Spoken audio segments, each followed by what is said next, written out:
我叫陈秀凤，来自江苏连云港。My name is Chen Xu-fen. I'm from Lianyungang in Jiangsu province and I've been in Beijing for over 20 years.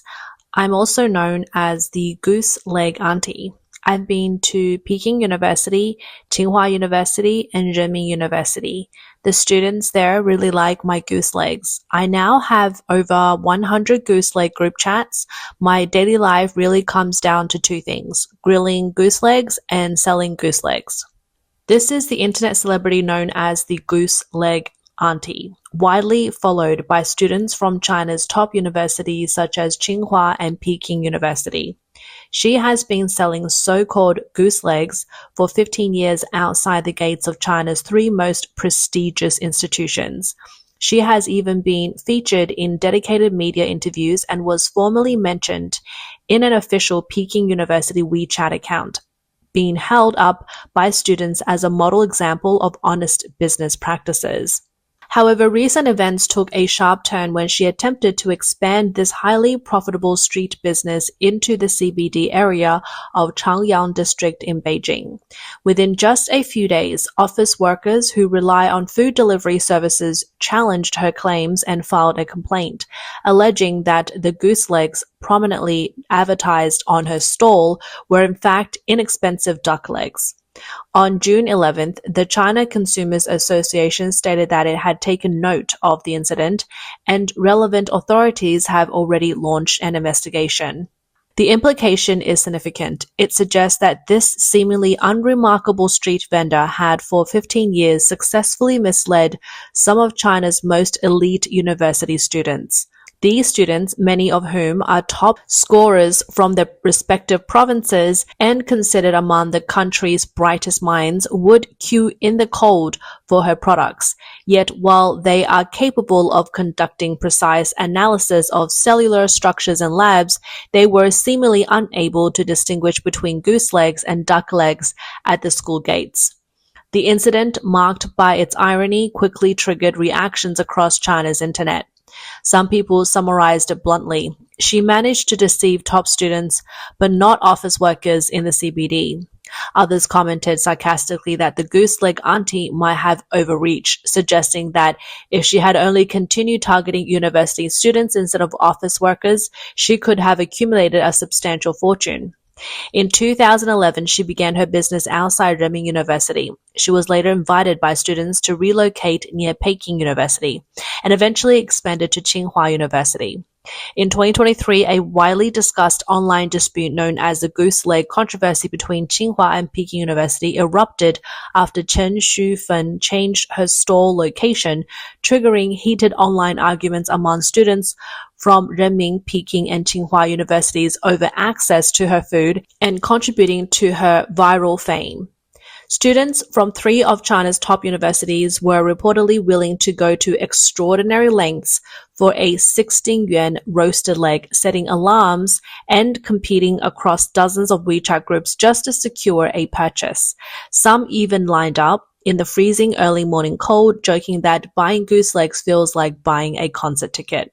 In 2024, the Goose Leg Auntie was invited to speak at a Peking University Women's Day forum as one of the guest speakers. She stood at a podium typically used by global leaders and shared her views on integrity in business.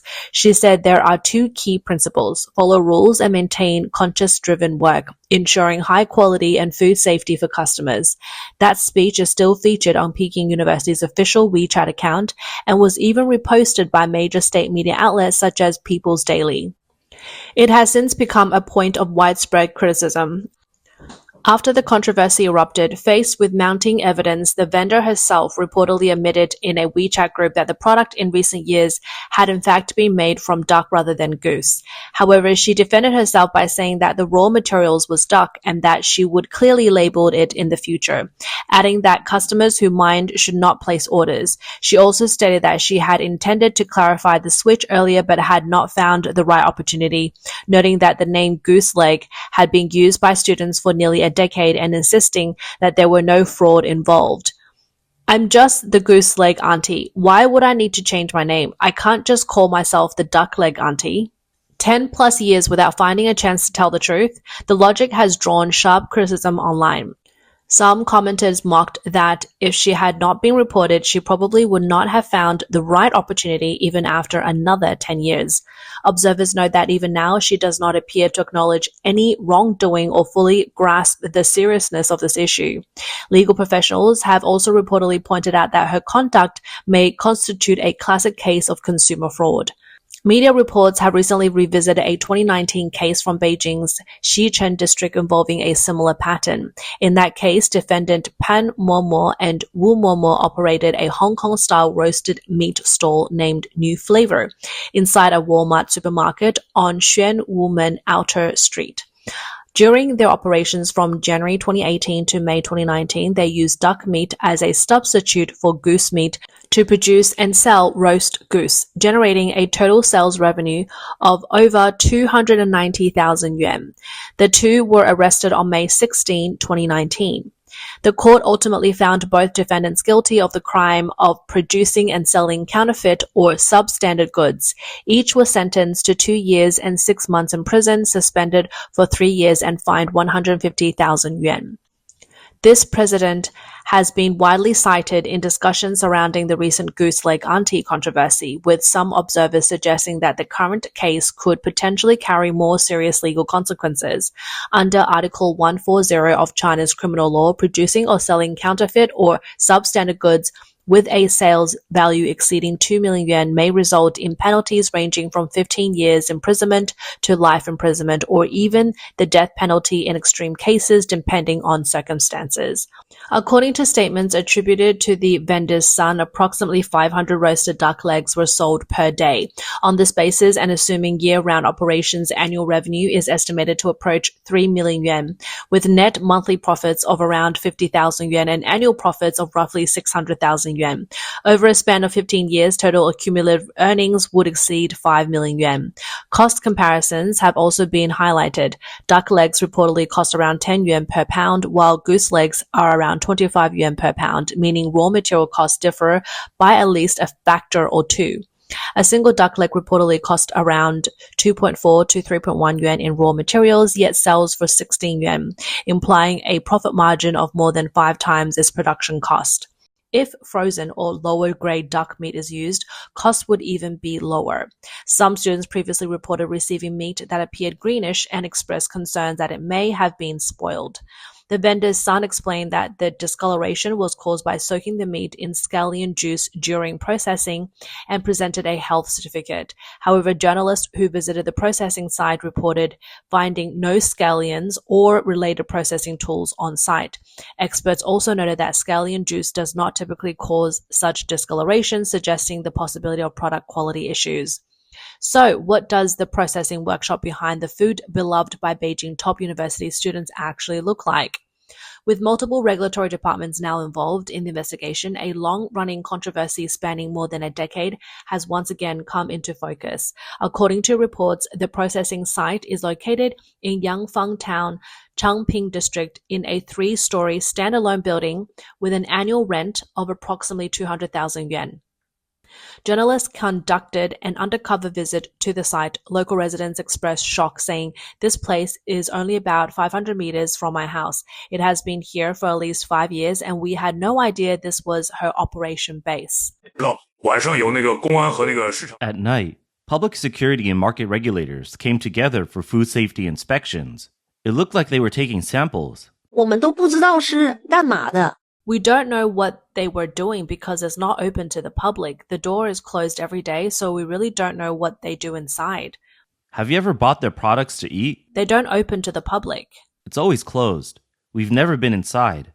Anyway, there are 2 trucks, loading around 11 a.m. and then again around 4 to 5 p.m. Some netizens pointed out if there's not even a proper food hygiene license, then she's really taken this too far. A 3-story standalone building with an annual rent of around 200,000 yuan sits with its doors and windows tightly shut, not open to the public. According to descriptions, the site is used for quiet, behind-the-scenes processing before goods are boxed in bulk and transported to Peking University.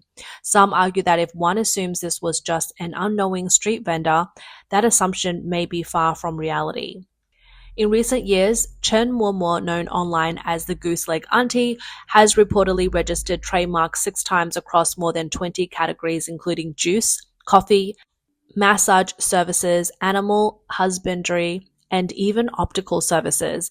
This has led some observers to argue that she is not merely a street vendor, but someone with strong commercial instincts and a sophisticated understanding of brand and IP operations. What makes a case particularly striking is not only the alleged misrepresentation itself, but also the identity of the consumers involved. Students from elite institutions such as Tsinghua, Peking University, and Renmin University, many of them top medical and life science students, form the core customer base. From a basic biological perspective, goose and duck legs are distinguishable in texture and structure. Goose meat is generally coarser with more clearer distributed fat, while duck meat is finer and thinner.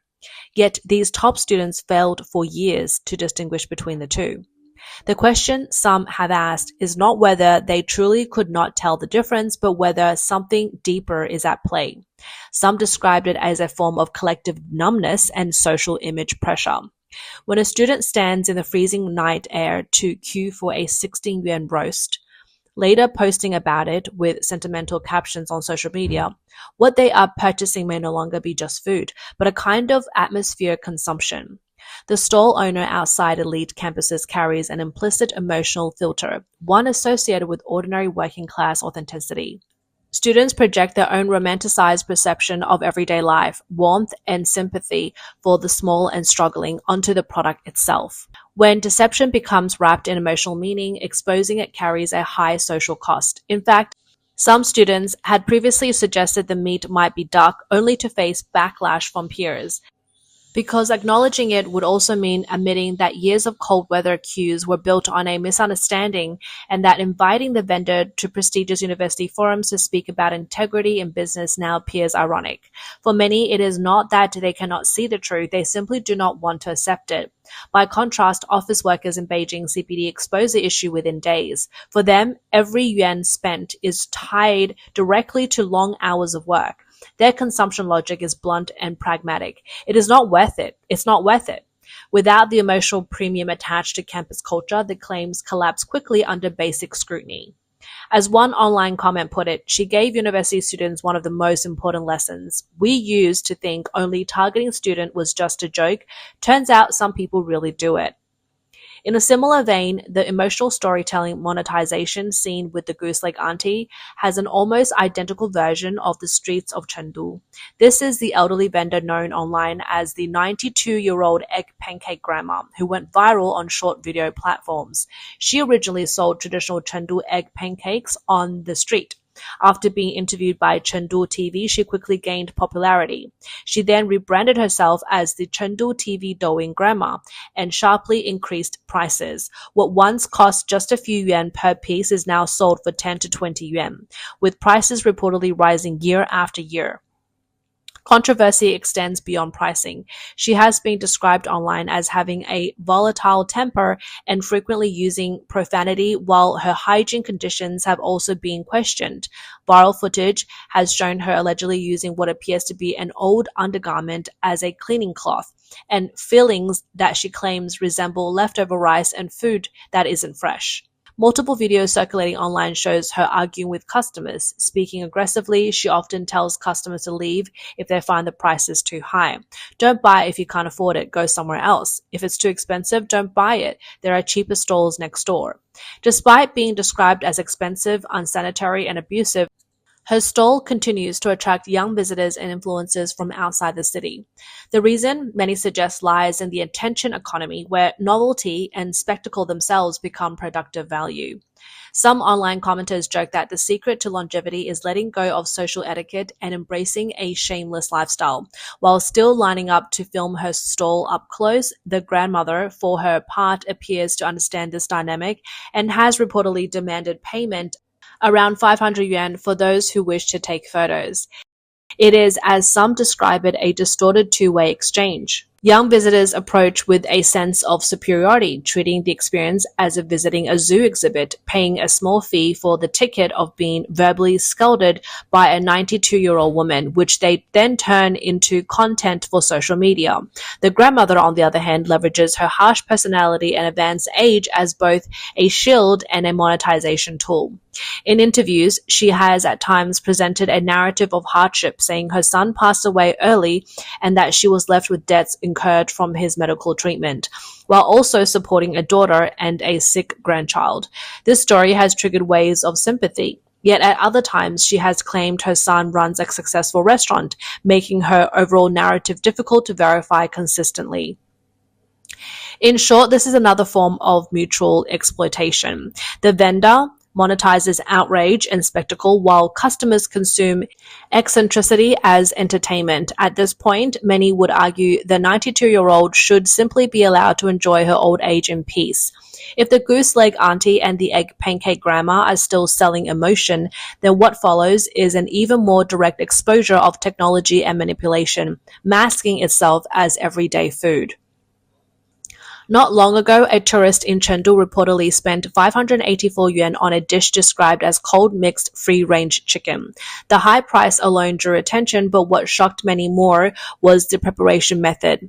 In front of the customer, the vendor allegedly added an extreme amount of seasoning, reportedly 43 spoonfuls of white sugar, along with large quantities of Sichuan peppercorns and the other so-called secret spices. The customer could be heard protesting, saying it felt as if buying a bowl of seasoning and getting a chicken thrown in as a bonus.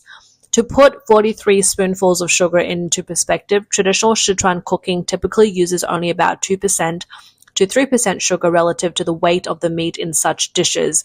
A standard supermarket container of sugar contains roughly a little over 100 spoonfuls in total, meaning this single dish appeared to use nearly half a container. The incident, once circulated online, quickly attracted attention from content creators and curiosity-driven influencers. It also sparked discussion among social media users. 半只鸡放了36勺调料，你敢吃吗？ Half a chicken with 36 spoonfuls of seasoning. Would you dare to eat that? With that much seasoning, even a shoe insole would taste amazing after being soaked in it. Just tell me honestly, are you drooling or not? With something like this, how could it possibly be good for you after eating it? There are also videos circulating online showing a vendor preparing a large pot of braised food, reportedly pouring in an entire bucket of seasoning directly into the dish. 朋友们，这要不是你亲眼所见， Friends, if I hadn't seen this with my own eyes, I really wouldn't have been able to figure it out. No wonder the food I make at home never tastes that good. It turns out it's because I don't use enough seasoning. Look at them. They just pour in an entire bucket. But then again, what exactly is that whole bucket of seasoning? Behind this heavy seasoning lies what some believe to be more hidden reality. Experienced chefs often point out that truly free-range local chicken requires only simple seasoning, soy sauce, salt, and a little chili oil to highlight the natural flavor of the meat. In contrast, low-quality frozen chicken that has been stored for unknown periods with an unpleasant texture often relies on heavy and complex seasoning blends to mask its deficiencies. When the palate is overwhelmed by large amounts of sugar, salt, MSG, and artificial flavorings, the difference between what you are eating becomes harder to distinguish. The 43 spoonful seasoning is portrayed by some commentator as only a small example of a much larger issue within the food service industry. In recent years, much of the public attention has focused on pre-made meals, often criticized by preservatives. However, some argue that an even less visible issue lies in freshly prepared food that is heavily industrialized and standardized through additives and flavor enhancers. Many people assume that street food cooked in front of customers is automatically clean and safe. Questions are raised. Why do some hot pot stalls produce an overwhelmingly strong aroma that spreads across the street? Why does takeaway broth sometimes appear unnaturally white and leave people feeling extremely thirsty afterwards? The truth, some say, is unsettling. According to claims from industry investigations, many modern snack training institutions no longer focus on traditional techniques such as slow simmering broth or stir frying. Instead, they reportedly teach chemical formulation-based cooking. A single bowl of spicy hot pot, for example, may involve the use of more than a dozen aroma enhancers. A spoonful of so-called concentrated broth base can be diluted into what appears to be rich, slow-cooked chicken soup. Just a few drops of a flavoring agent known as said to be enough to spread aroma across an entire street. Products such as meat flavor enhancers, crispy agents, and bone-penetrating aroma powders are also frequently mentioned. In this framing, what people believe they are eating as food is instead presented as a combination of engineered additives. Freshly prepared food is classified as real-time processing, meaning it is not required to display a fully transparent ingredient list in the same way packaged pre-made meals do. The exact quantities of salt enhancers, flavorings, and additives depend largely on the individual vendor. Critics argue that under strong profit incentives, voluntary restraint cannot always be relied upon. And then consider the breakfast you buy every morning. The buns you eat may be frozen, plant-based meat products sold for as little as 0.3 yuan each. The soy milk you drink may be made from powder mixed with artificial flavorings. The fried rice that appears to have distinct grains may in fact contain emulsifiers such as mono and diglycerides of fatty acids. The chewy glutinous rice balls you buy may include thickeners like xanthan gum or guar gum. Even noodles containing preservatives such as dihydroxylic acid, substances that even some vendors reportedly avoid consuming themselves, are still being sold openly to unsuspecting customers. Incidents such as duck legs sold as goose legs for 15 years, the 92-year-old pancake vendor controversy, the 43-spoon sugar braised chicken, and the perceived widespread use of chemical additives in street foods are not viewed by some commentators as isolated cases of commercial fraud. Instead, they are seen as reflecting regulatory gaps and a broader pattern of mutual harm emerging within society. In this dynamic, those who sell counterfeit meat may harm delivery food consumers, while those consumers in turn may indirectly pass on pressures or harm in other parts of the economic chain. Survival pressures push individuals to prioritize marginal profit gains at the expense of others in similarly vulnerable positions. Although the Goose Leg Auntie case has drawn widespread attention, some argue that as long as the underlying conditions of this mutually damaging system remain unchanged, and as long as regulation does not consistently prioritize the interest of ordinary consumers, similar cases of duck leg vendors or chicken leg sellers are likely to continue to emerge.